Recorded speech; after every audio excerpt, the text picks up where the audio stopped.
What's up, YouTube people? Shaggy the Writer, live at the library. As usual, my hair looking kind of atrocious, but it's alright. All kinds of love going out to a whole bunch of people. Shouts out Rakim, shouts out Against the World G, shouts out the great Don't Watch Continue, shouts out the fine folks over at the r/alternate history of Discord server. All kinds of love to a whole bunch of people out here. Mad love to Octawave. Mad love. Give me like 2 seconds, guys, and we'll go ahead and get started. Let me know if you have any questions or anything going into it.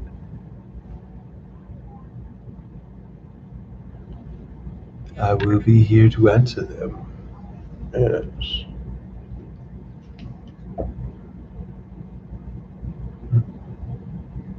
I like need some product or something for my hair. But anyway, thank you all so much for always showing up and showing out to these. I lost count of which number of the readings we are on, but it's a pretty dope book, isn't it? You guys are enjoying it. I'm getting some likes off. So, here we are in chapter 15, Men of Law and Men of the Sword. Next day, Athos being still absent, D'Artagnan and Porthos reported his disappearance of Monsieur de Treville. As for Aramis, he obtained a leave of absence for 4 days. It was believed he had gone to Rouen on family affairs. Now Monsieur de Treville was a father, friend to his soldiers, the humblest and most obscure of them, Musketeer uniform, was as certain of his help and support as he could be of brothers. Accordingly, Monsieur de Treville repaired instantly to the bureau of the Lieutenant Provost, the highest police magistrate. The officer in command of the Creux Rouge district was summoned, and sometime later reported that Athos was in custody of the Fort d'Avigny prison. He had gone through the same questionings and investigations as Bonacroix had gone through, and had been brought face to face with the haberdasher. He refused to speak up because he wished to allow D'Artagnan the time necessary to carry out his plans. This interval assured, Athos boldly declared his own name, expressing some surprise that this identity had been confused with that of D'Artagnan. He added that he knew neither Monsieur nor Madame Bonacroix, that he had never spoken to either, that he was involved in these idle proceedings only because he had called on his friend Monsieur d'Artagnan at 10 o'clock, that he had previously dined at Monsieur de Treville's until shortly before 10, and that several gentlemen of rank, including the Duc de la Trémouille, could testify to that effect. Now, men of the long robe are at all times eager to be revenged upon the men of the long sword, but the firm and direct statement Athos presented took the magistrate somewhat aback, and the names of Monsieur de Treville and Duc de Trémouille were indeed impressive. Athos was then sent to the cardinal, but unfortunately the cardinal was closeted with the king at the Louvre.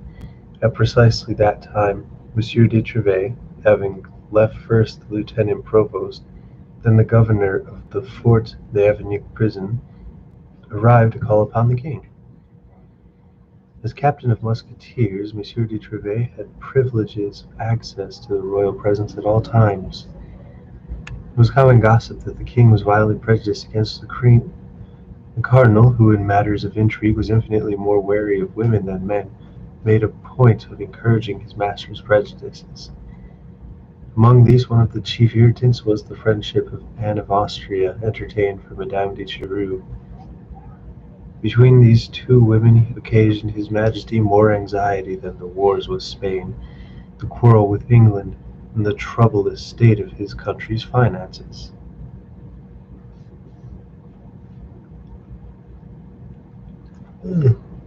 He was firmly convinced that Madame de Chevreuse served the Queen not only in her political activity, but, more tortuous still, in her amorous intrigues. The mere mention of Madame de Chevreuse' name infuriated the king. Had she not been exiled to Tours? Was she not supposed to be in that city? How then dared she come to Paris and stay there 5 days as if there were no police in the capital? And here was the cardinal reporting these facts quite blandly. The king flew into a towering rage. Capricious and unfaithful as he was, his majesty nevertheless prided himself on the epithets of Louis the Just and Louis the Chaste. The crochet wall history will find it difficult to explain the posterity, save by deeds and facts that fly in the face of logic.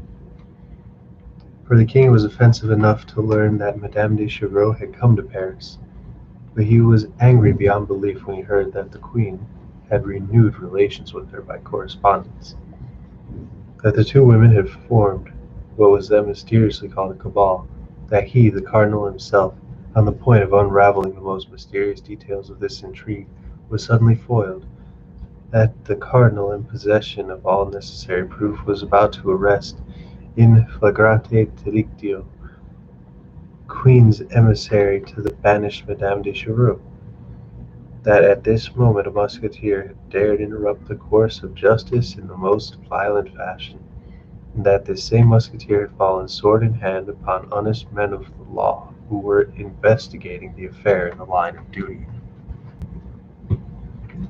Losing all self-control, Louis XIII started toward the Queen's apartment, his features set in that mute, pale indignation which, when it broke out, drove this monarch to commit the most pitiless cruelties. And yet so far the cardinal had not breathed a word about my Lord Duke of Buckingham.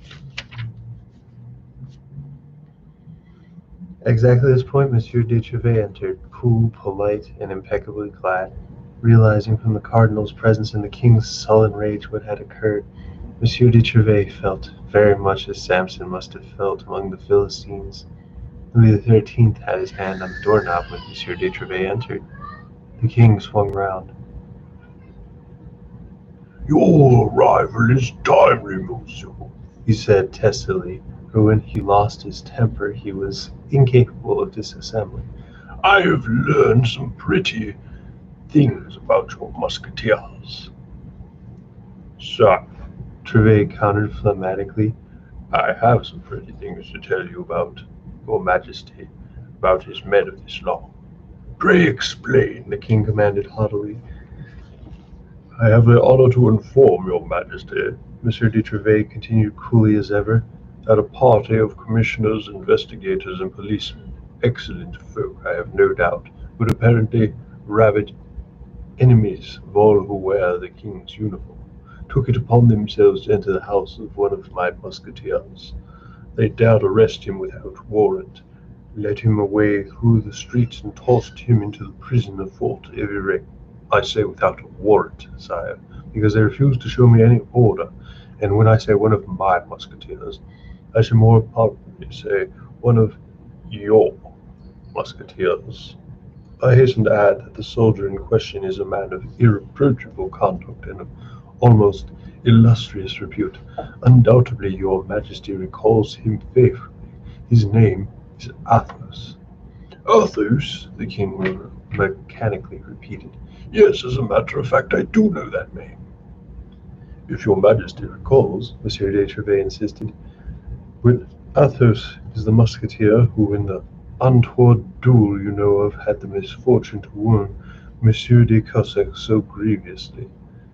Treville paused a moment to make his point, then turning to the cardinal. "By the way, Monsieur le Cardinal, I trust Monsieur de Cussac has recovered." "Quite, thank you," the cardinal replied, biting his lips. "May it please your majesty, here are the facts. Monsieur Athos had gone to call upon one of his friends who was out. The friend is a young man from Bourgogne, a cadet in your majesty's guards. Monsieur de Essence is his commanding officer. Athos had barely made himself comfortable at his friend's taking up a book while waiting for his friend's return when a motley crew bailiffs and soldiers laid siege to the house, broke down several doors.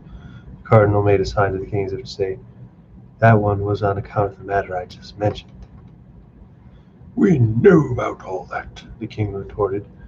"It was all done in our service." "But then it was also in your majesty's service that one of my musketeers, an innocent man, was seized, hemmed in between two guards like a malefactor, and gallant gentleman though he is, was paraded through the streets to serve as the laughing stock of insolent rabble. This gentleman, I may add," Monsieur de Treves's voice rose ever so slightly, "this gentleman," he emphasized, "has shed his blood at least a dozen times on behalf of your majesty, and he is ready to do so again." "Indeed," said the king, somewhat shaken. "Is that what actually happened?"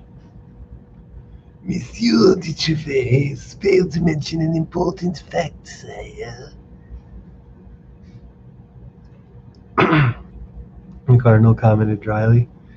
1 hour previously, this innocent musketeer and paragon of gallantry, his sword in hand, struck down 4 commissioners who had been sent personally by myself to inquire into a matter of the highest importance. "I defy your eminence to prove that," cried Monsieur de Trevez with typical Gascon frankness and soldierly bluntness. "Exactly 1 hour previously, Monsieur Athos, who I may say confidently is a man of lofty rank, had just finished doing me the honor of dining at my board, and was conversing in my drawing-room with the Duc de la Tremouille and the Comte de Choux and myself." The king glanced quizzically at the cardinal. Official reports do not lie. The cardinal said meaningfully in reply to the king's mute query. The officers of the law who molested drew up this official record, which I have the honor to bring to your majesty's attention. Trevez broke in. "Is the written statement of a man of law to be compared to the word of honor of a soldier?" Come, Trevez, hush. But Trevez persisted. "If his eminence entertains the slightest suspicion against one of my musketeers, a justice of Monsieur le Cardinal is famed enough for me to demand an inquiry of my own." If I am not mistaken, the cardinal observed impassively, Bernay is a friend of this musketeer, lives in the house which my police raided. "Your eminence means Monsieur d'Artagnan." I mean the young man you have taken under your wing, monsieur. "Yes, d'Artagnan, your eminence, precisely." Do you not suspect this young man of giving bad counsel to Monsieur Athos, a man almost double his age?" Monsieur de Trevez asked wonderingly, and before the cardinal could reply, No, monsieur. "Oh, no, Monseigneur, I don't suspect anything of the kind. Besides, Monsieur d'Artagnan also spent the evening with me." Well, the cardinal exclaimed. Everybody seems to have spent the evening with you.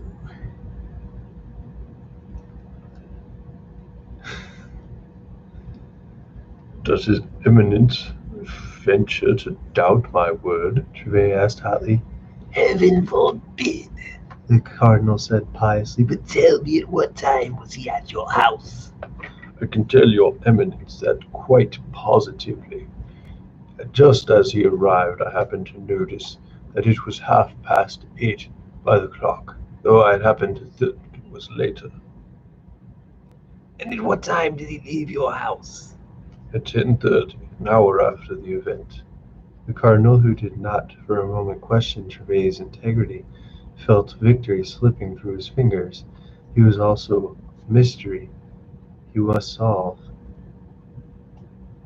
"After all, monsieur," He went on, "Athos was certainly picked up in the house of the Rue des Fosiliers." "Oh man, that was the cardinal actually." After all, monsieur, He went on, Athos was certainly picked up at the house in Rue des Fosiliers. "Is it one friend forbidden to visit another?" Is a musketeer in my company forbidden to fraternize with a guardman in Monsieur Dessart's? Yes, when they meet in a house that is suspect. "Oh, quite so, Dre," the king remarked. "An house is under suspicion. Perhaps you did not know it." "Indeed, sire, I did not. Of course, some part of the house may bear investigation, but not Monsieur d'Artagnan's apartment. That I can swear to. If I can believe what the young man says, sire, and I do, your majesty has no more devoted servant, and the cardinal no more profound an admirer." The king turned towards his eminence with a suggestion of malice. Surely this must be the youth who wounded the Yuzak in that unfortunate encounter near the Convent of Chevaliers. The cardinal blushed. "Yes, sire, Gervais put it quickly. and he wounded Bernajoux the day after. Your majesty has an excellent memory." "Come, what shall we decide?" The king asked his eminence. That concerns your majesty more than myself. The cardinal replied. I maintain that he is guilty. "And I deny it," Gervais retorted. "but his majesty has judges, and those judges will decide." "Agreed," said the king. "Let us refer the matter to the judges. It is their business to judge. Judge they shall." And yet, Gervais commented, "In these sorry times it seems a pity that the noblest of men must be subjected to obloquy and persecution. the army will resent it, I am sure. Are your soldiers ferrets on the police may molest them for alleged misdemeanors? These words were deliberately insolent. Gervais hoped for an explosion. Does a mine not spring burst of fire and does not shed considerable light? Misdemeanors, the king scowled. Misdemeanors indeed, and what do you know about them, monsieur? Stick to your musketeers and do not annoy us with such statements. To hear you speak, and by ill luck some musketeer should happen to be arrested, all France is in danger. Good heavens! What a pother about one musketeer! By God, I shall arrest 10 of them, 50, 100, the whole company, without tolerating a whisper of contentment. So long as the musketeers are victims of your suspicion, sire, the musketeers are guilty. Therefore, as your majesty sees, I am prepared to surrender my sword. Having accused my musketeers, the cardinal will, I am sure, proceed to accuse me. Accordingly, I prefer to constitute myself a prisoner with Monsieur Athos, who is already under arrest, and with Monsieur d'Artagnan, who doubtless soon will be. You Gascon firebrand, what have you done? Said the king. Sir, Gervais replied evenly, I pray order my musketeer be returned to me, or else to be tried by the process of the law. He shall be tried, Said the cardinal. So much the better then. I shall request his majesty to allow me to plead in his behalf. The king, fearing public scandal, suggested. If his eminence had not certain personal motives. Excuse me, sire. The cardinal interrupted, forestalling what he knew. Woman is a weak. Ah, The woman is a weak vessel, monsieur le cardinal. As for loving me much, I have my own opinion on that score. Nevertheless, sire, I still maintain that the Duke of Buckingham came to Paris on a political errand. And I, monsieur le cardinal, insist that for other reasons, if the queen is guilty, she shall rue it. As a matter of fact, the cardinal continued, much as I hate to dwell upon such a betrayal, your majesty does remind me of an important point. In accordance with your majesty's orders, I have questioned Madame Lenoir several times. This morning she told me that 2 nights ago the queen had stayed up till a very late hour, that the following morning she wept a great deal, and that she had spent most of the day writing. Ah, she has been writing to him, the king said angrily. Monsieur le cardinal, He added, my You must have the papers of the Queen. But how can we seize them, sire? Obviously, your majesty nor I can undertake to do so. How did we go about it in the case of the wife of the Maire de Vilquet? cried the king, now in a towering rage. 8 years ago, I recall she plotted against the state. Well, we searched her apartment first, and we searched her person, and we found enough to send her to the stake as a witch. Madame le Maire de was but a Florentine adventuress, sire. That is all. Whereas the august spouse of your majesty is Anne of Austria, Queen of France and one of the mightiest princesses on earth. She is all the more guilty for that very reason, Monseigneur. She has forgotten the exalted position she occupies, and lower she has fallen. Besides, I have long since decided to put an end to all these political and amorous intrigues. There is a certain Laporte in the household, is there not? Aye, your majesty, I confess I believe him to be the mainspring of all this business. Then you agree with me that the Queen is betraying me? I repeat, sire, I believe that the queen is plotting against the power of her king, but I do not say she is plotting against his honor. I tell you she is guilty on both counts. Her Majesty does not love me, she loves another, she loves the infamous Buckingham. Why did you not have him arrested while he was in Paris? Arrest the Duke of Buckingham. Arrest the Prime Minister of King Charles the First. How can you think of it, sire? What a scandal. Then doubt it. What a terrible mess. What a desperate scandal. But since he behaved like a vagabond and a thief, you should have. Louis XIII stopped, frightened at what he was about to say. Richelieu, craning his neck, waited in vain for the word which had died on the monarch's lips. I should have. Nothing, nothing, said the king. While he was in Paris, you kept your eye on him. Yes, sire. Where did he lodge? Number 75, Rue de la Helle, Where is that? near the Luxembourg Palace. And you're sure he did not meet the Queen? I believe the Queen too loyal to you to have done so, but they corresponded. It was to him, and the Queen wrote all yesterday, Monsieur le Cardinal. I must have those letters. Oh man, that was a. But they corresponded. It was to him the Queen wrote all day yesterday. Monsieur le Cardinal, I must have those letters. But sire, Monsieur le Cardinal, I must have them at all costs. I beg your majesty to observe. Are you to betray me, Monseigneur? Why do you constantly oppose my will?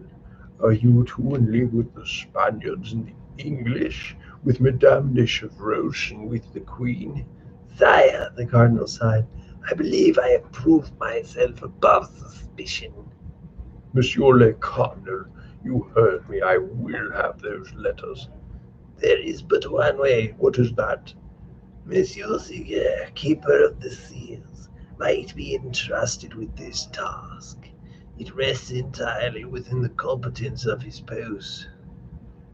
Let him be sent for instantly.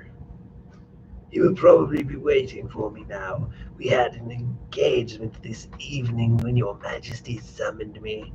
I left word for him to await my return. Let him be sent back for instantly. His majesty's orders shall be executed, But what? but the queen may perhaps refuse to obey. To obey my orders. Yes, if she does not know these orders come from the king. Well, then I, to dispel any doubt she must have on that matter, I shall go tell her myself. I beg you to remember, sire, that you have done everything in my power to prevent a misunderstanding between her and yourself. Yes, Monseigneur, I know that you are very indulgent, perhaps too indulgent where the Queen is concerned. In fact, I warn you, we shall have cause to take up the matter presently. If it shall please your majesty, meanwhile I shall always remain happy, nay proud, sire, to assure perfect harmony between my royal masters. Good, Monsieur le Cardinal, good. Now pray send for the Keeper of the Sea as I go to call upon the Queen. With which the king departed. The queen was surrounded by her ladies in waiting, Madame de Gutte, Madame de Seville, Madame de Montespan, Madame de Guimigny. In one corner sat the Spanish lady at the bedchamber, Donna Estefana, who followed the queen from Madrid. Madame de Guimigny was reading aloud, and everyone was listening attentively save the queen, who on the contrary had suggested this reading. While pretending to listen, her majesty perused the thread of her own thoughts. These thoughts, though intent upon love, were tinged with melancholy. The queen was recalling how she was deprived of her husband's confidence, how relentless the cardinal's hatred dogged her footsteps, how Richelieu had never forgiven her for repulsing a more tender statement on his part, and how the queen mother, Marie de Medici, had once granted Richelieu the favors and now refused. How Richelieu's rancor had pursued the queen mother for years after the liaison was over. How Anne herself had seen her most devoted followers, her most intimate confidants, and her most cherished favorites struck down on every side. Truly, she was one of those unfortunates who are damned with every fatal gift. She brought ruin to everything she touched. Her very friendship was a fated signal for the persecution of those she befriended. Madame de Chevreuse and Madame de Vernay in exile, and now Laporte himself did not conceal from her that he expected to be arrested at any moment. The queen was plunged in the darkest of these reflections when the door suddenly opened and the king loomed before her. Madame de Guigny stopped in the middle of his sentence and dropped the book in her lap. All the ladies rose, a deep silence ensued. As for the king, he strode rudely past the ladies and stopped squarely in front of the queen. Madame, He said hoarsely, you are about to receive a visit from the Chancellor, who will communicate to you certain matters with which I have charged him. the unhappy queen, ceaselessly threatened with divorce, exile, and even trial at law, paled under her rouge, and automatically inquired, You say why you visit, sire? What can the chancellor tell me that your majesty cannot himself tell me? For all answer, the king turned on his heel just as the captain of the guards, Monsieur Gontant, announced the chancellor. By the time Monsieur Sieur, chancellor and keeper of the seals, appeared, the king had vanished through another door. Sieur entered half smiling, half blushing. Sieur was by nature the drollest of men. He owed his success to the fact that de Rocher le Mazel, a canon of Notre Dame, who had once who once served the cardinal, had referred him to Richelieu in a completely reliable man. The cardinal trusted him, found no cause to regret it. Sieur was the subject of numerous anecdotes, not the least of which was the following. After a stormy youth, he retired to a monastery to expiate, for a while at least, the follies of his adolescence. But on entering this holy place, the penitent could not shut the door behind him fast enough to prevent his besetting temptations from following him in. Relentlessly they obsessed him.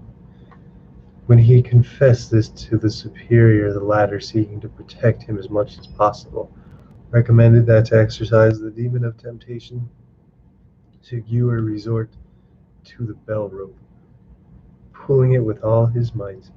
And to the telltale clangor, his fellow monks would know that one of their brothers was being beleaguered by Satan, and the entire community would forthwith take to their prayers. To the future Chancellor and Keeper of the Seals, this advice seemed eminently sound. He fell heartily to work exorcising the evil spirit by the dint of the long, frequent, and effortful prayers of his fellows. But Satan was not to be so readily dislodged from a bastion so comfortable, familiar, and stalwart. Accordingly, fast as the monks increased their supplications, Satan redoubled his temptations, so that the bell clanged full peal day and night.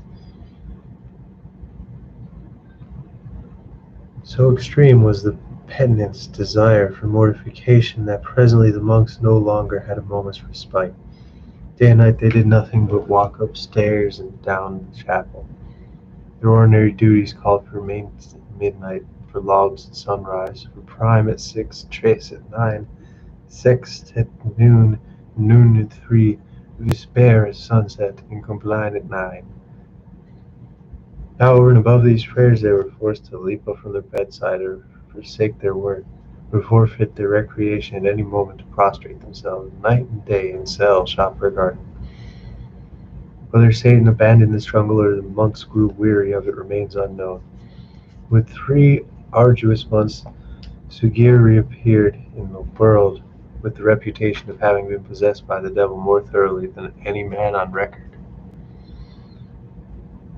Forsaking monastic life, Sugir took to the law, was promoted president of the High Court in his uncle's stead, embraced the cardinalist party, which showed no little wisdom on his part, became chancellor, served his eminence with zeal in the latter's successive hatred of Marie de Medici and Anne of Austria, prompted the judges in Chillet affair, encouraged the activities of Monsieur de la Famas, and finally, invested with the cardinal's complete confidence so richly earned, he attained the singular commission he was now about to execute.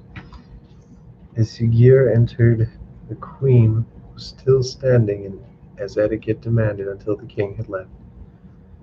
The moment he entered, she sat down and motioned to her ladies to be seated again on the cushions and tabourets. In a tone of extreme hauteur, she demanded, Monsieur, what do you wish? Pray, what brings you here today? Madame, Madame, I am here in the name of the king. My purpose, in all honor and with respect due to your majesty, is to make a thorough examination of your majesty's papers. What, monsieur? Search of more papers. This is an outrage.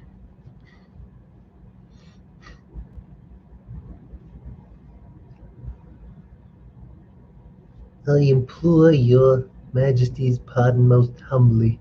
In this instance, I am but the instrument of the king. His majesty has just left you, having himself prepared you for my visit. Whichever you're a criminal, it seems.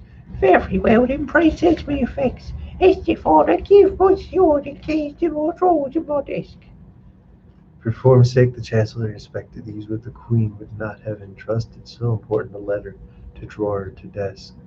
Having opened, closed, and reopened a variety of drawers and rummaged through the congeries and pigeonholes, he must now, perforce, bring matters to a head. For all his hesitation, it was his duty now to search the person of the queen herself, and therefore stepped forward and with the most embarrassed and perplexed air imaginable ventured. Now, madame, I have come to the principal, to the most delicate point of my investigation. The queen did not understand, or preferred not to. She looked at Monsieur Seguier, Chancellor and Keeper of the Seals. Which is? Madame, His Majesty is convinced that your Majesty has written a certain letter which has not been dispatched as yet. The letter is neither in your desk nor in your cabinets, but it must be somewhere.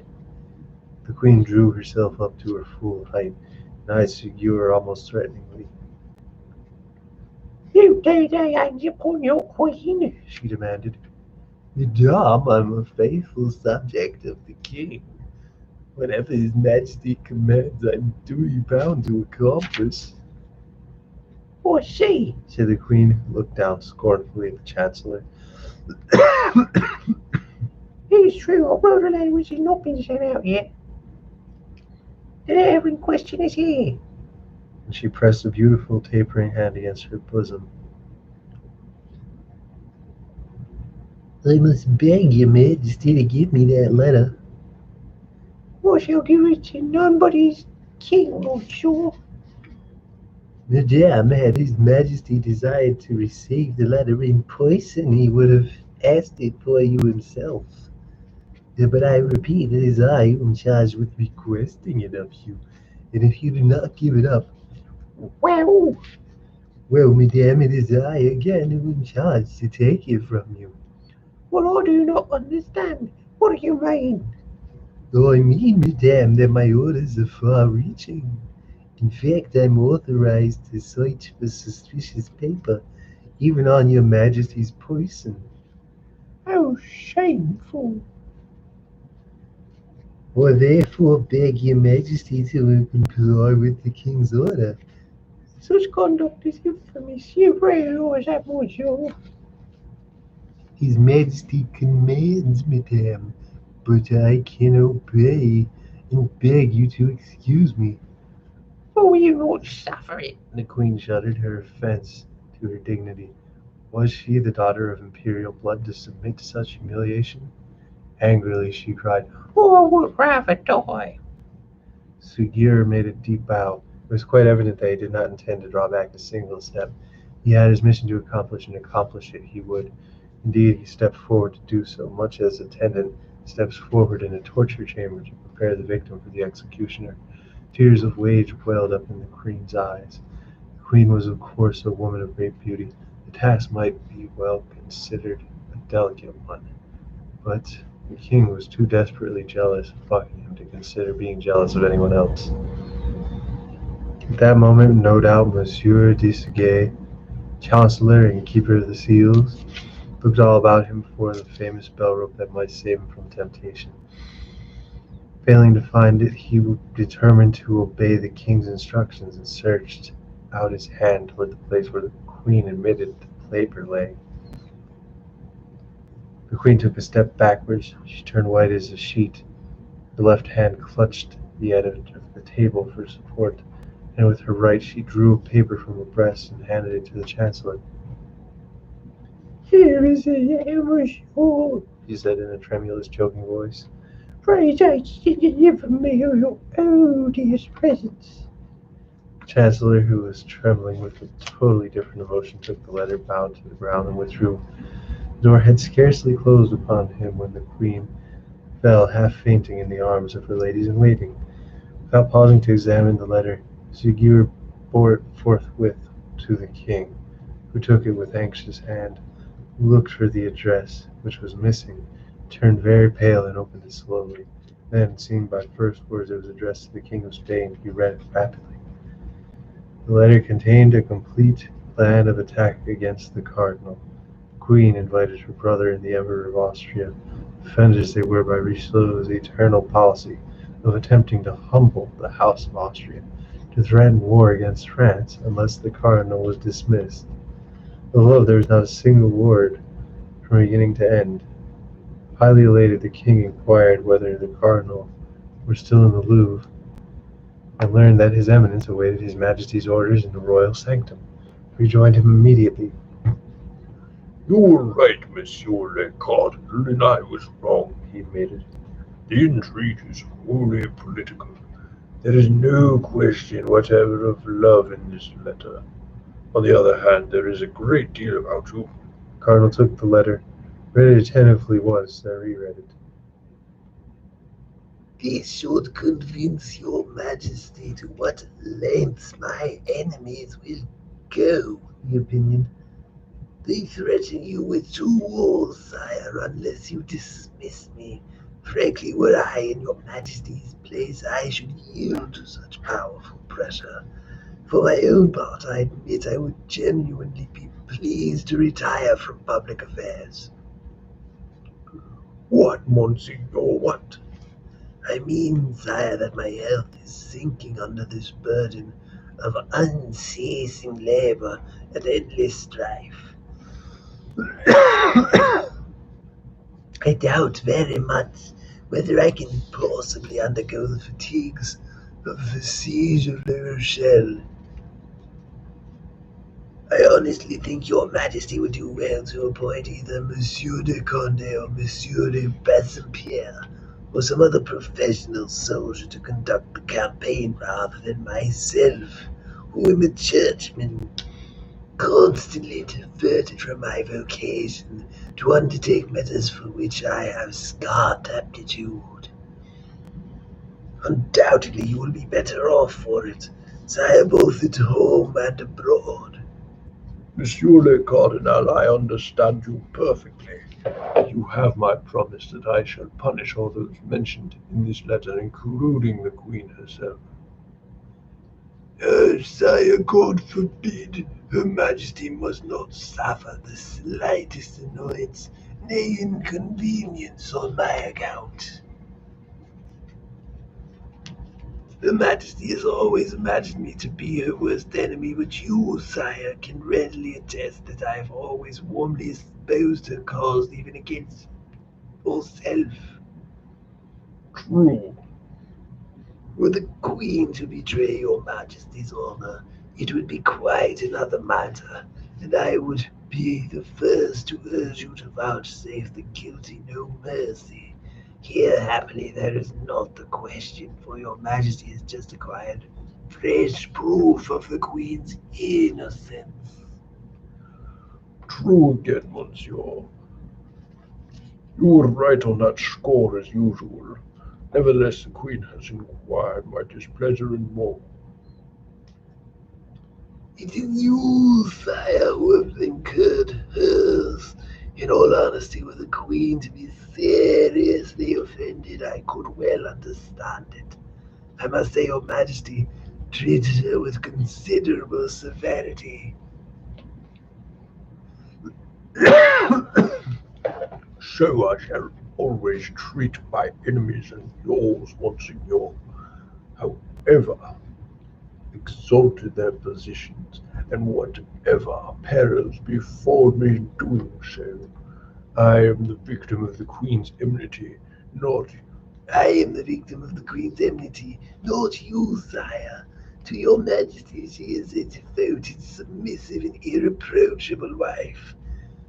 Pray allow me then, sire, to intercede with your Majesty on her behalf. let her humble herself, then come to me first. On the contrary, sire, designed to set the example, were you not wrong in the first place to subject her Majesty? What? I am to make advances? Impossible. Not wholly impossible, sire. If you condescend, I beg you. But how? How am I to? Your Majesty might do well to find some means of giving the Queen pleasure. For instance?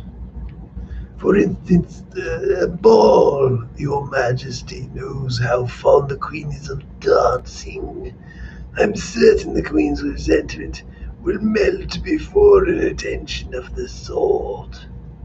Monseigneur, you know I dislike certain worldly pleasures. Her Majesty would be more grateful to you for overcoming that aversion, sire. Besides, it would give the Queen an opportunity to display the beautiful diamond studs you gave her for her birthday. Her Majesty has not yet worn them. We shall see, Cardinal, we shall see. The king answered, overjoyed that the queen was at once guilty of a crime which caused him no worry, and innocent of a betrayal he dreaded. Perhaps the cardinal was right. Perhaps reconciliation was in order. We shall see, yes. But upon my word, you are too indulgent, Monsieur le Cardinal. Sire, leave severity to your ministers. Clemency is the royal virtue. Exercise it, and you will find yourself the happier for it. The clock struck 7, and the cardinal rose, bowed low, and begged leave to retire, now without imploring his master to compose his royal and marital difficulties. On the morrow the queen, after the seizure letter, expected serious trouble. Her last away sullen and acrimonious reproach. To her amazement the king called upon her and seemed to make overtures for reconciliation. Her first instinct was to repel them. She was too cruelly hurt in her womanly pride and queenly dignity to relent so suddenly. But presently, after conclusion with her ladies in waiting, she was persuaded to forget the indignity she had suffered. At least she appeared to have forgotten them. Taking advantage of the favorable moment, His Majesty announced his intention of giving a fete in the near future. The fete was so rare a thing in the Queen's life that, as the Cardinal had divided, the mere mention of such gaiety gathered the last traces of resentment from her features, if not from her heart. When she inquired eagerly what day the fete was to take place, the king replied he would have to consult the cardinal. Indeed, day after day the king consulted his eminence, and day after day his eminence found some pretext or other to temporize. Time passed, and her majesty was left in suspense for 10 days. But Monsieur le Cardinal's period of suspense was 2 days shorter. 48 hours before he communicated with the king, who in turn immediately communicated with the queen, his eminence received a missive from London which read, "I have them, but I cannot leave London for want of money. Pray send me 500 pistoles, and within 4 or 5 days of receipt I shall be in Paris." That day the cardinal received this note.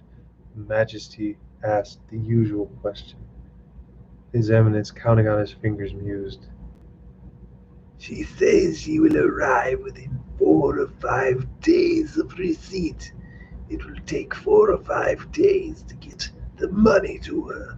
It will take 4 or 5 days to return. 8 days minimum, 10 days average, 12 at the outside, allowing for contrary winds, accidents, and the frailty of woman. Come, Monsieur le Cardinal, have you decided upon a date? Yes, sire. Today is the 20th of September. The aldermen of the city are giving their fete on October 3rd, a most auspicious date. It suits our purpose perfectly. For your majesty will not appear to have gone out of your way to be favoriting the queen, and The cardinal added in a casual, urbane tone, pray remember to tell Her Majesty the day before the fete, that is, October 2nd, that you should be pleased to see how beautifully the diamond studs become her. "Ugh, I already hate Monsieur le Cardinal. We trying, we pushing, we busting. Remember to smash that like button. Snap, give me like 2 seconds to get some water."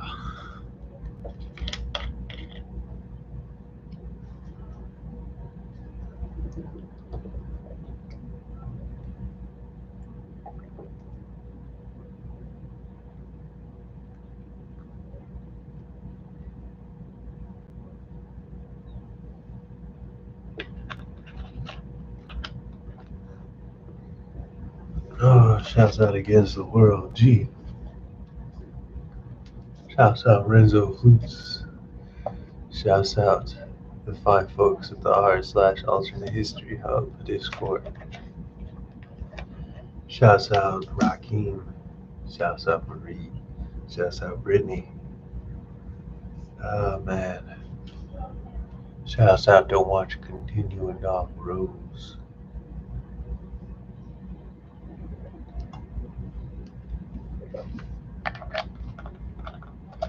Shouts out the Chicken Man. We might be doing a video together. I probably need to do a better job shouting him out.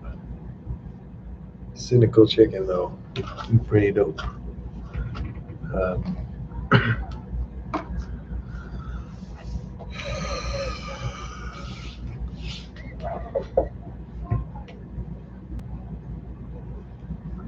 We must continue. Even if you don't watch, continue. See what I did there? Dirty, dirty doggies.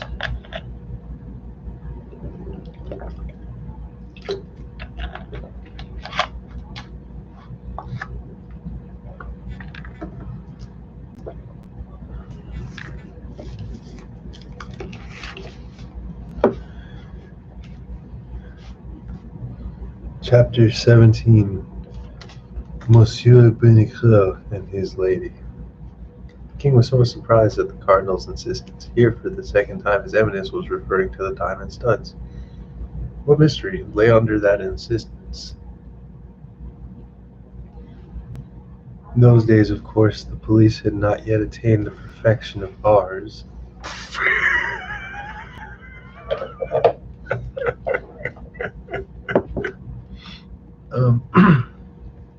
But nevertheless, excellent.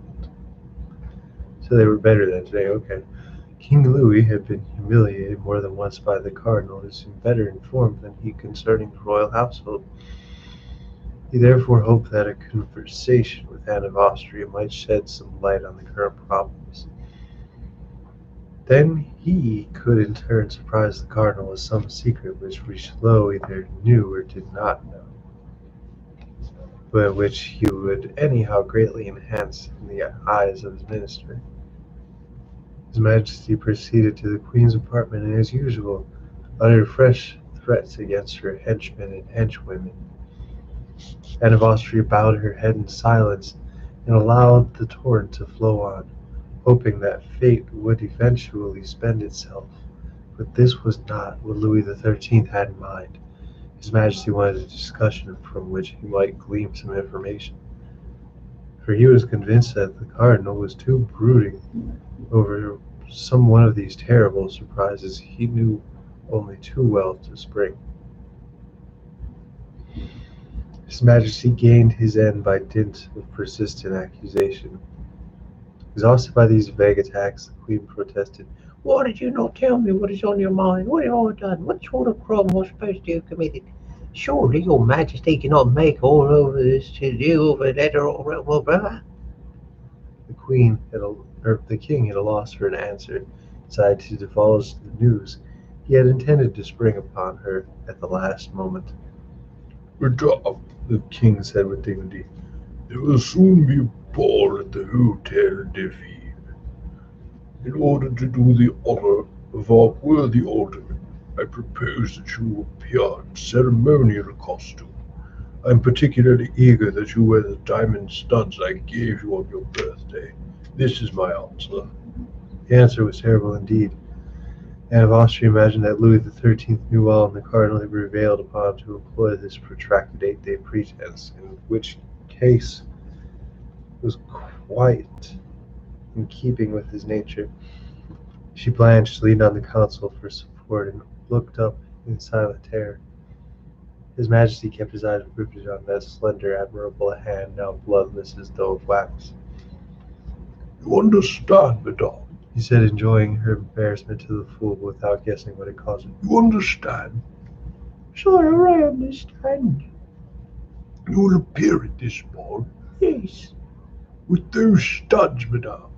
yes. The Queen grew paler still.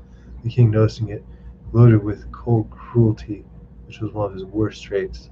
Then we agree, He said abruptly. That was all I had to say, madame. But what day will the ball take place? The Queen's question was so faint and pathetic that instinctively Louis XIII realized that he must ward it off. Oh, very shortly, madame. He replied, As a matter of fact, I've forgotten the exact date. I shall ask the cardinal. So it was the cardinal who told you of this fate? Certainly, why do you ask? The cardinal suggested you invite me to wear my studs. Well, madame, You would say you suggested it.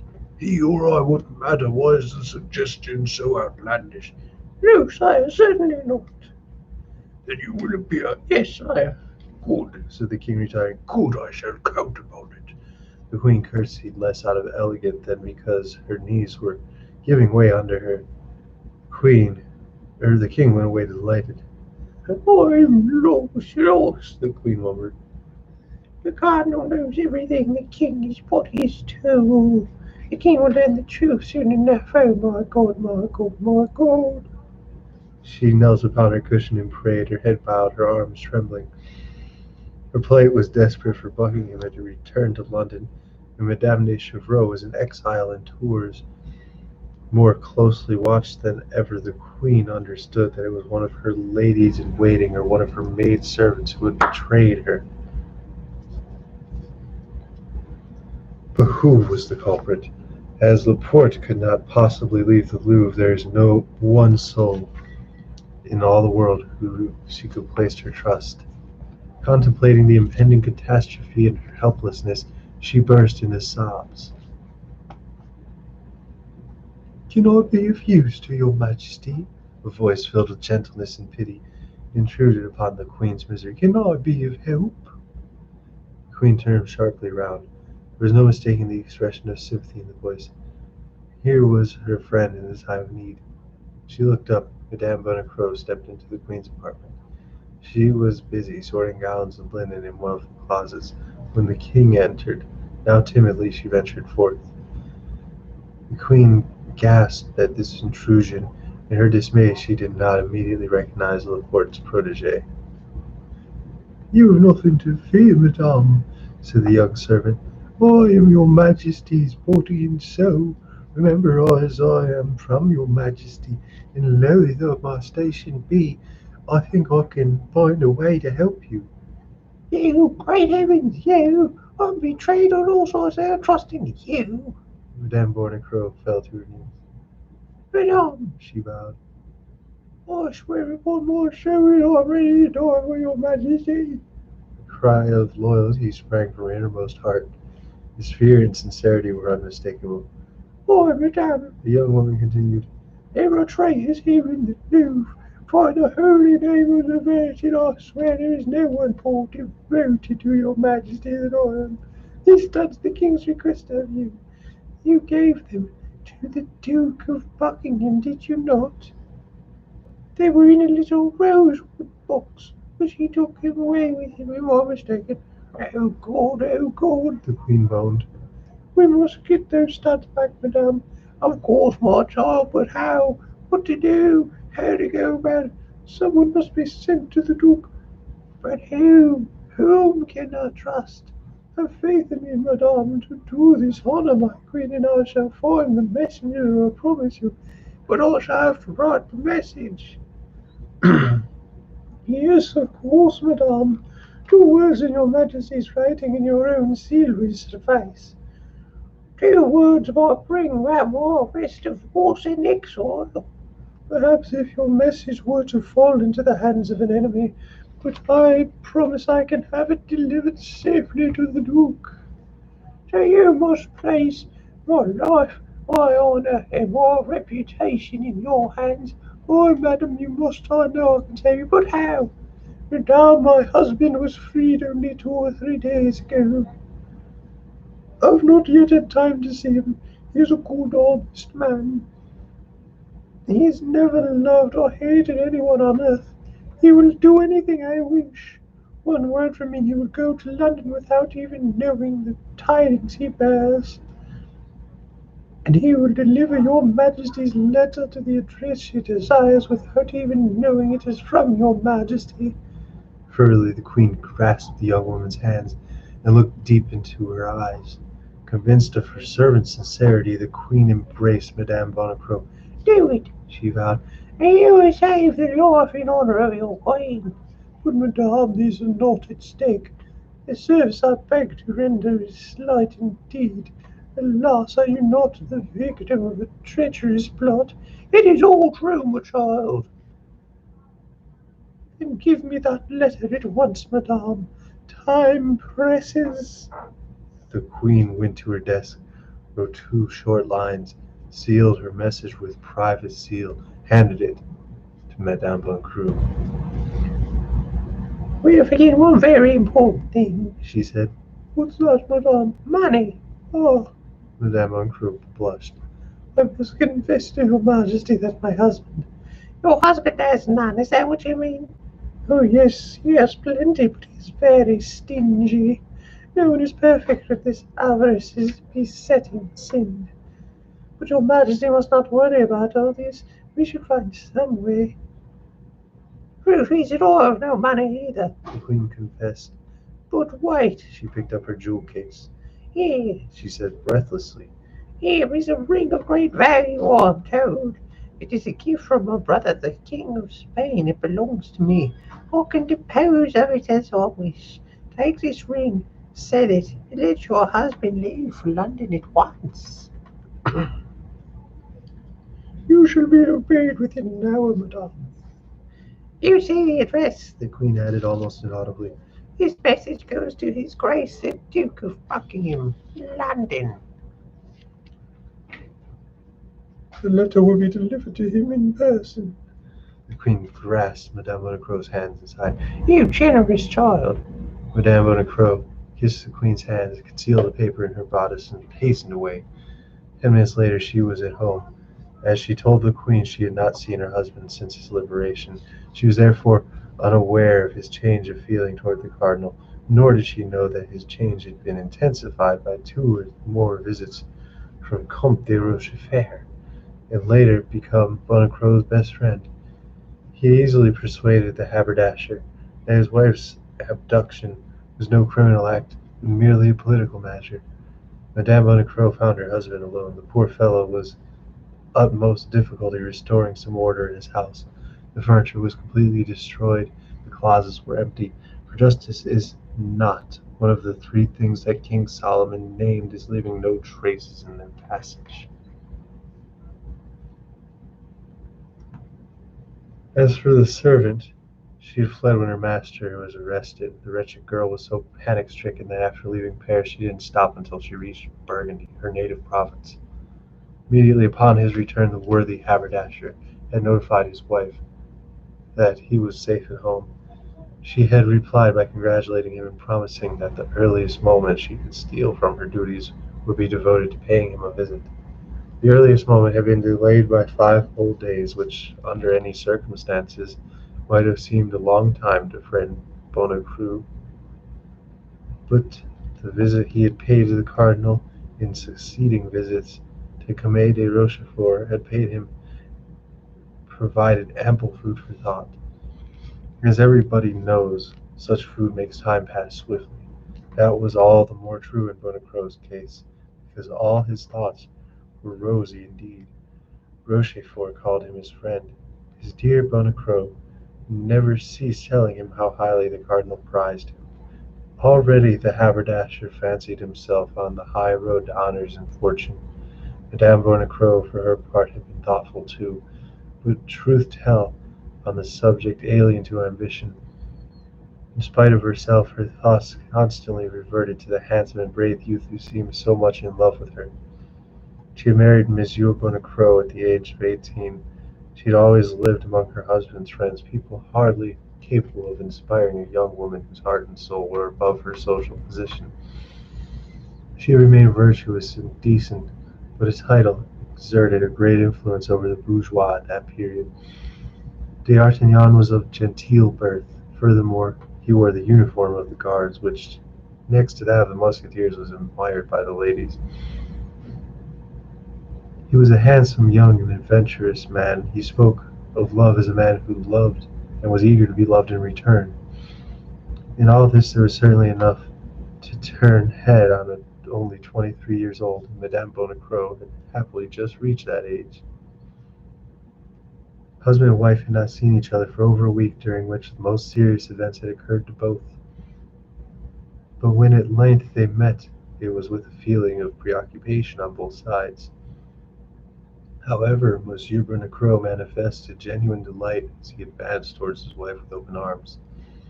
Madame Bonaccro raised her head, presenting her brow to his kiss. Let us talk a little, She suggested.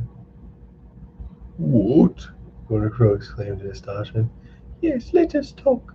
I have something of the greatest importance to tell you.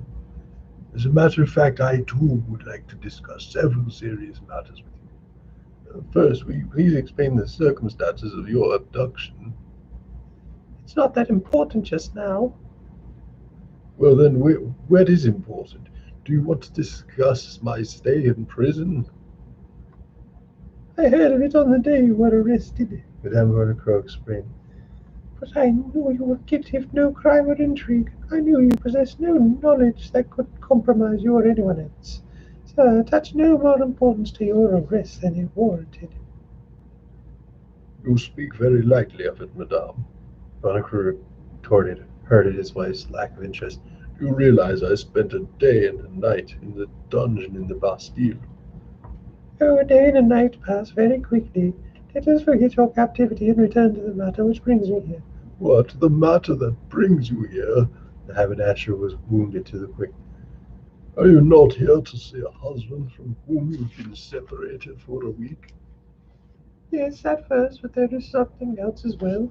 Speak out. Something of the greatest interest, something on which our future fortunes depend. Our fortunes have changed considerably since I saw you last, Madame Bonacieux. In fact, I should not be surprised if sooner or later our fortunes were to excite the envy of a great many people. Indeed, yes, especially if you follow the instructions on that you. Instructions you give me? Yes, you. There is a good and holy deed to be done, monsieur, and a great deal of money to be made in the bargain. Madame Bonacieux knew that by taking the money she was attacking his weakest spot. But a man, even a haberdasher, who was once spoken to Cardinal Richelieu, if only for 10 minutes, was no longer the same man. Great deal of money to be made, said Bonacieux, closing his lips. Yes, a great deal. How much roughly? About 1,000 pistoles. I see. Obviously what you were about to ask of me is very serious. Aye. What is to be done? You must set out immediately. I shall give you a paper which you must not part with on any account whatever. You will deliver that paper into the proper hands. And where am I to go? To London. I go to London? Look here, you were joking. I have no business in London. Others require that you go then. Others? Who are those others? I warn you, I will never again act without knowing what is what. I wish to only know not only the risks I run, but whose sake. The illustrious personage is sending you. An illustrious person awaits you. The reward will exceed your expectations, that I can promise you. More intrigues, always intrigues, Bonacieux grumbled. Thank you, I've had my fill of them. His Eminence the Cardinal has enlightened me on the score. The Cardinal? You saw the Cardinal? He sent for me, The haberdasher answered proudly. And you went? What rashness! I must confess I had no choice one way or the other.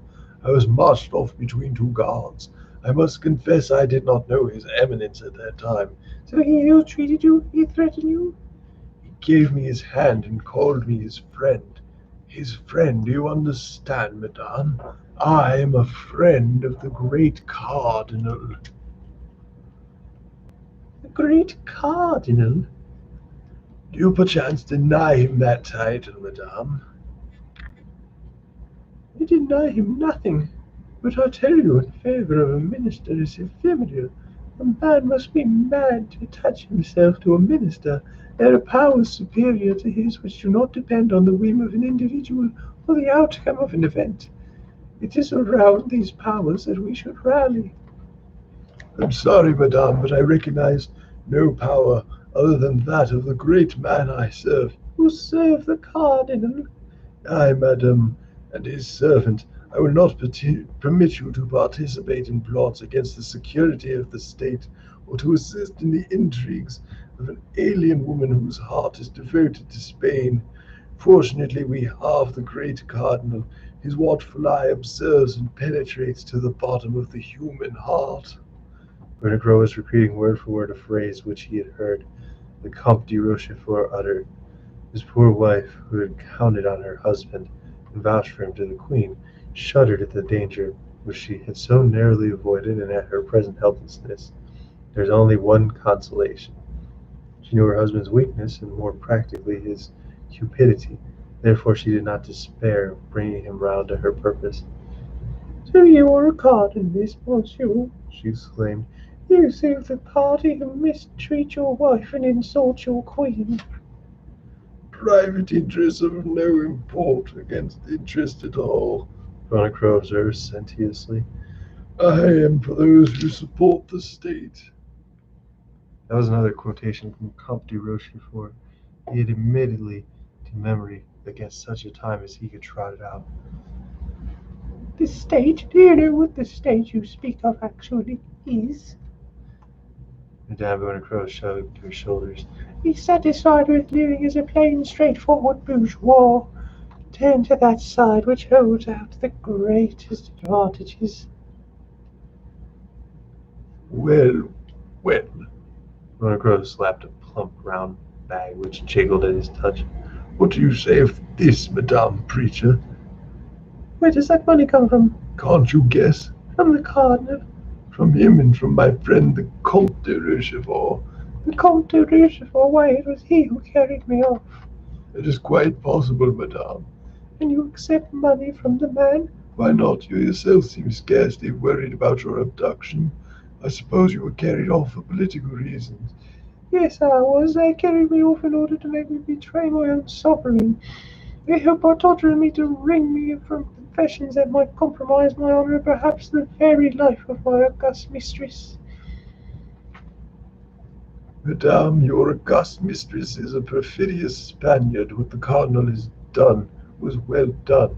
Monsieur, I knew you for a coward, a miser, and an idiot. But I never supposed you were infamous.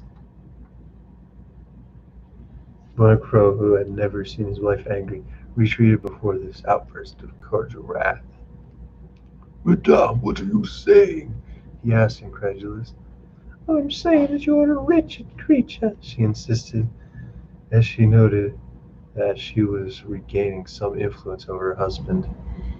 You meddle with politics, do you? You, and with cardinalist politics at that. Are you selling your body and soul to the devil for money? No, it's the Cardinal. Oh, it's all one and the same thing. Who says Richelieu says Satan? Hold your tongue, Madame, hold your tongue. We may be overheard. Yes, you are right. I should be ashamed to have anyone know of your cowardice. But what on earth do you want me to do? Tell me. I have told you already. I want you to leave instantly, monsieur, and faithfully to carry out the mission with which I have deigned to charge you.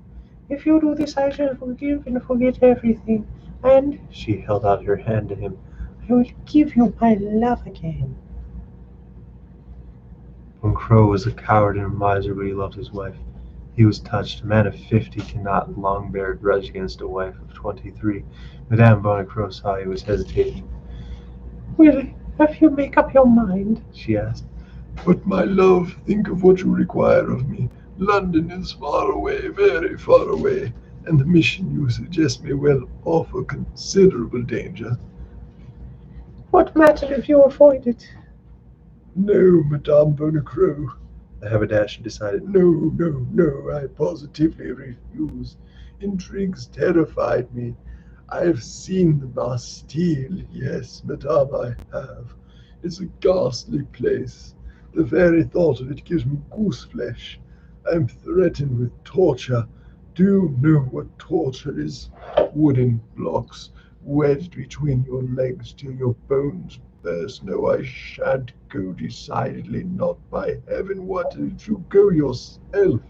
Upon my word, I think I have been mistaken about you.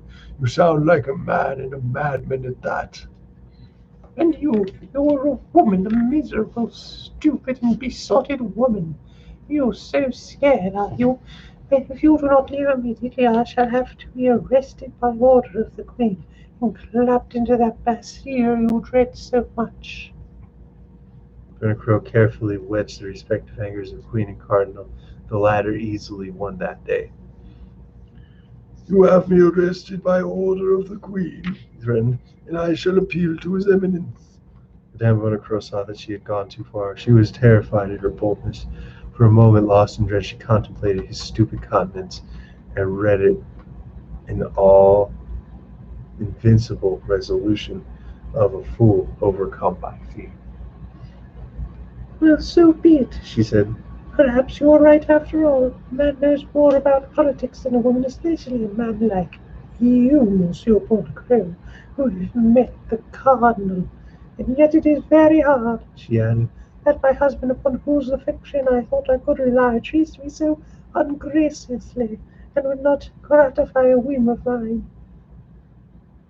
The trouble is that your winds may carry one too far, Monocro replied triumphantly. I mistrust them. Very well, I give up the idea. Let us say no more about it. Runacrow now required some of Eulalie that Rochefort had admonished him to discover his wife's secrets. You might at least tell me what you expected to do in London, he suggested. There is no point of knowing, she answered.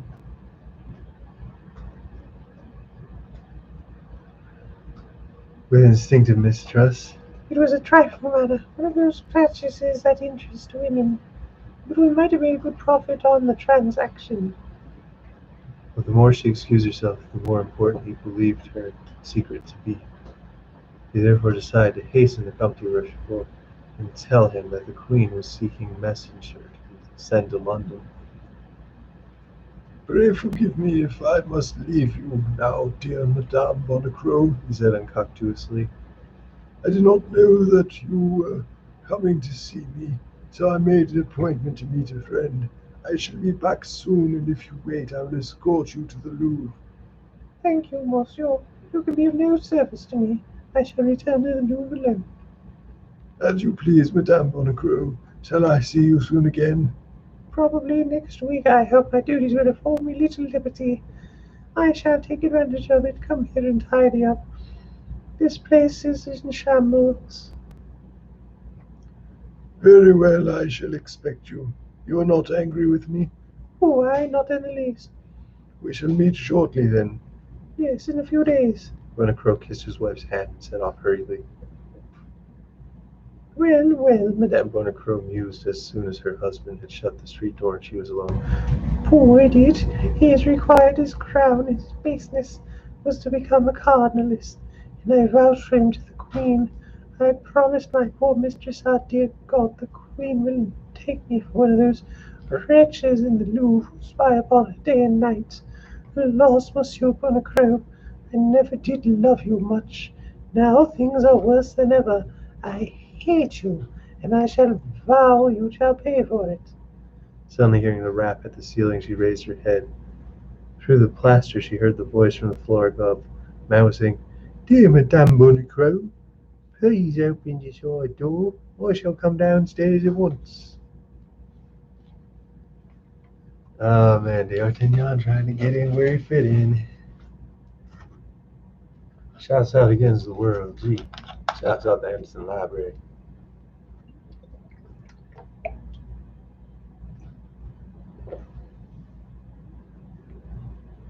Oh, shouts out, don't watch, continue. Shouts out, Dark Rose. Oh, shouts out the fine folks at the r/alternate history of Discord.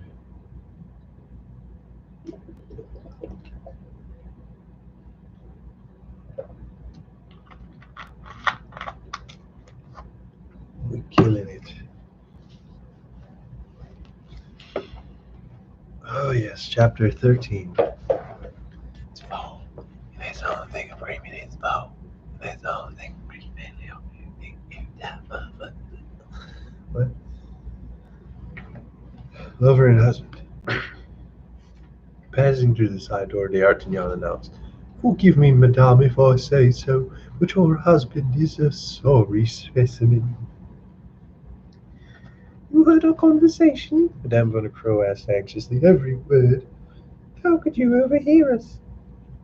"I have a system, madame, only known to myself. By the system I also overheard the somewhat more lively conversation you had with the cardinal's police."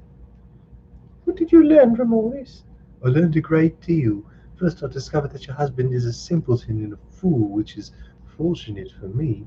Secondly, I gathered that you are in distress, which pleases me beyond words because it affords me a chance to serve you. Third, I realized that in doing so, I was willing to risk all the fires of hell. Fourth and last, I ascertained that the Queen needs a brave, intelligent, devoted man to go to London on her behalf." Personally, I possess 3 of these 4 requisites. That is why I am here." Madame Bonacieux dared not speak, but her heart leaped for joy and her eyes shone with all the brightness of her secret hope. "What pledge can you offer?" she asked timidly. "This mission is a weighty one." "My pledge will be the love I bear you. You have but to command, I am at your orders." The young woman paused, wondering whether she dared confide in so young a man. "You are but a boy," she whispered. D'Artagnan protested that there were plenty of older men who could vouch for him. "I admit I would be more comfortable if you—" "Do you know Athos?" "No." "Porthos?" "No." "Aramis?"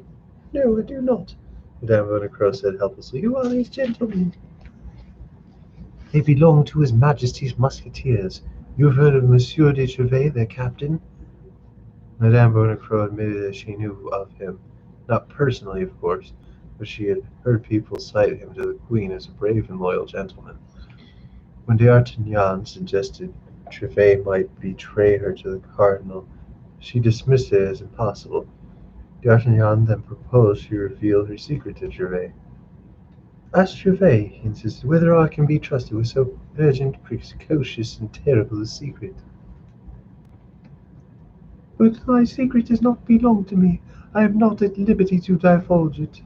"You are about to divulge it to Monsieur Bonacieux," the Gascon objected. "Why, monsieur, just as a woman leaves a letter in the hollow of a tree, or pins a note on a pigeon's wing, or fastens a message under the collar of a dog. Yet you must know that I love you.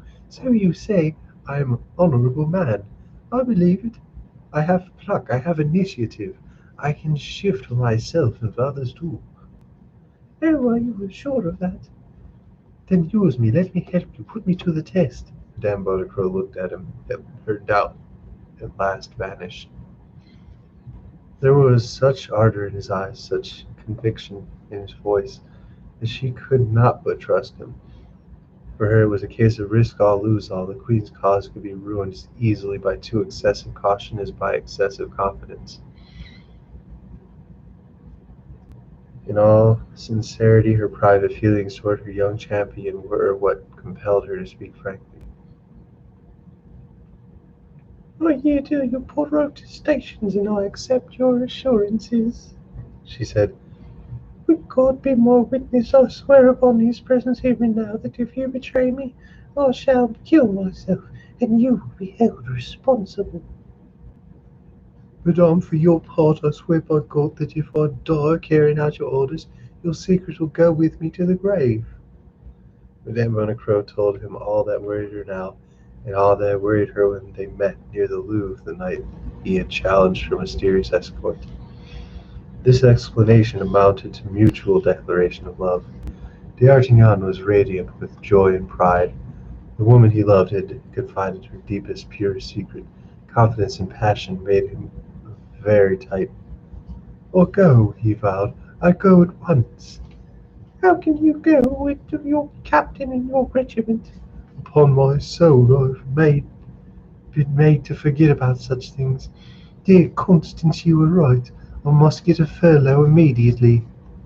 "One more obstacle." Madame Bonacieux sighed. "Not a serious one," D'Artagnan assured her after a moment's reflection. "I shall hurdle it, I promise you." "But how?" "I shall call on Monsieur de Trevaux this very evening, and request him to obtain leave for me from his brother-in-law, Monsieur des Essarts." "But there is something else," she said hesitantly. "Namely?" "Perhaps you have no money." "Perhaps is an exaggeration." Madame Bonacieux opened a wardrobe. Out of it she drew the bag which her husband had been fondling so lovingly half an hour earlier. "In that case, here, take this." "The cardinal's money?" D'Artagnan rose with laughter. "How did you know?" "You forget I saw everything." "Well, yes. Well, the cardinal's money is a tidy sum." "By God, how entertaining to save the Queen with his Eminence's money!" "What are you, most charming and witty young man? Believe me, Her Majesty will not prove ungrateful." "I have no reward," D'Artagnan protested. "I love you, and you will allow me to tell you so. That in itself is more happiness than I ever dared hope." "Hush!" "What is the matter?" Voices in the street, voices. My husband's voice, I recognize it. D'Artagnan bolted to the door, rushed to the door and bolted it. That's an important distinction. Oh, he shall not come in before I leave. Give me time to get away, then you can let him in. But what of me? How can I account for Bonacro's money if he finds me here? You are right. We must both leave. But he will see us. And you must come upstairs with me. You say that in a tone that frightens me. There were tears in her eyes. D'Artagnan, deeply touched, fell to his knees. In my rooms, he assured her, you will be as safe as in a church. I pledge you my word as a gentleman. Let us go. I trust you, my friend. D'Artagnan cautiously unbolted the door and light as shadows. The pair slipped out into the alley and mounted the stairway to D'Artagnan's apartment. Once there, for greater safety, the young man barricaded his door. They moved to the window and through a slit in the shutter spied Monsieur Bonacroix talking to a cloaked figure. At the sight of this man, D'Artagnan leaped up and, half drawing his sword, sprang toward the door. It was the man of Meung. What are you doing? You will ruin us both. But I have What are you doing? You will ruin us both. but I have sworn to kill that man. Your life is now devoted to your nobler cause. From this moment on, it is not yours to risk. In the Queen's name, I forbid you to face any danger other than that of your journey. And in your own name you order nothing? In my own name, She replied with great emotion. I beg you to listen. I think they are talking about me. D'Artagnan returned to the window and listened carefully. Meanwhile, Monsieur Bernacroix had opened the front door and, seeing his apartment empty, had rejoined the cloaked man. She's gone, He announced. probably back to the Louvre. You're sure she had no suspicions? No, Bernacroix replied self-succinctly. she is too superficial a woman for that. Is the young guardsman at home? I don't think so. His shutters are closed. I see no light. We must make sure How? by knocking at his door. I shall ask his manservant. Go ahead. Bernacroix took the same stairway the fugitives had taken, stopped at D'Artagnan's landing, and knocked at the outer door. The lovers within held their breath startled. There was no answer from the front room because Porthos had borrowed Planchet that evening in order to make a show. D'Artagnan, of course, was careful to give no sign of life. There's no one there. Bernacroix reported. Never mind. Let us go to your rooms. We shall be safer there than in the doorway, Oh, Lord. said Oh, Lord, said Madame Bonnecroix. now we can't hear them. Nonsense, we should hear all the better. Removing 4 of the floorboards, D'Artagnan spread a rug over the aperture he made, went down to his knees, and motioned to Madame Bonnecroix to stoop too. Shoulder to shoulder they crouched, listening. You're sure there is no one? The stranger was asking. I will answer for it. And you think your wife? She's gone back to the Louvre. She spoke to no one but yourself? I am sure of it. That point's important, you understand. Then the news I brought to you has some great value. Great value, my dear Bonnecroix. Great value. The cardinal will be pleased with my efforts. I have no doubt he will be jubilant. Our great cardinal. You're quite sure your wife mentioned no one by name? I think not. She mentioned neither Madame de Chevreuse or Lord Buckingham nor Madame de Verney. No, she only wished me to go to London to serve the interests of some illustrious person.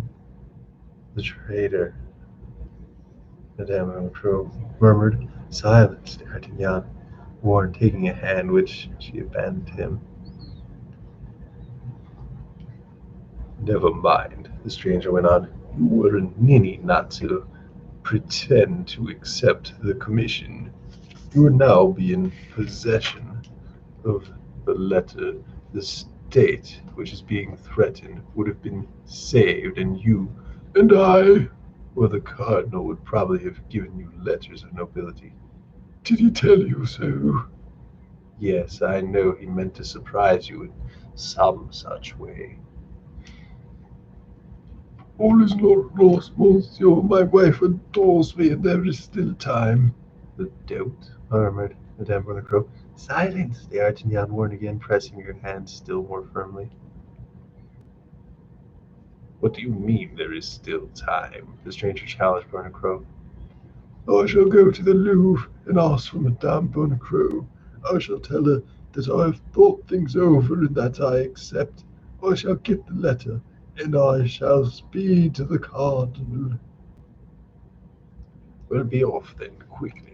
I will return soon as to learn the result of your errand. Whereupon the stranger left the room. This why, said Madame Bonacieux, overdone by her husband's infantry. Silence! D'Artagnan repeated, crushing her hand. It is in a vice. As sudden terrible howling interrupted the lovers. Downstairs, Monsieur Bonacieux had just discovered the disappearance of his money bag and was crying, Help! Thieves! I've been robbed! Oh my God! Madame Bonacieux wailed. You roused the whole neighborhood.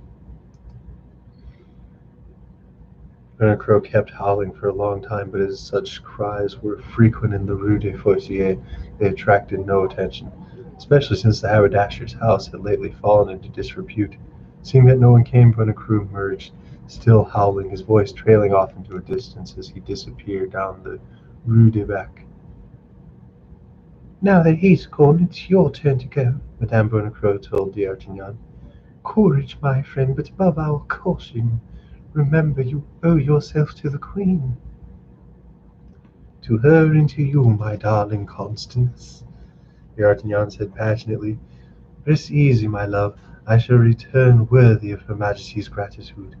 And shall I return worthy of your love? For only answer, the young woman blushed deeply. A few moments later, D'Artagnan left the house, hidden under the greatcoat, his skin raised cavalierly by his rapier. Madame Bonacieux followed him with her eyes, with that long, fond look a woman lavishes upon a man she loves. When he had turned the corner, she fell on her knees and clasped her hands. Dear God, she prayed, protect the Queen and protect me. Amen.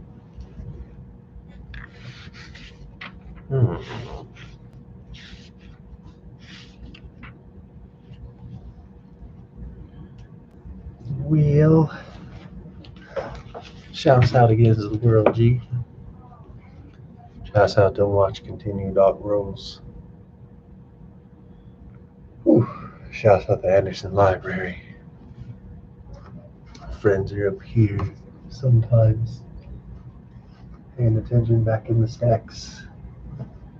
I never knew. Oh man, shouts out everybody.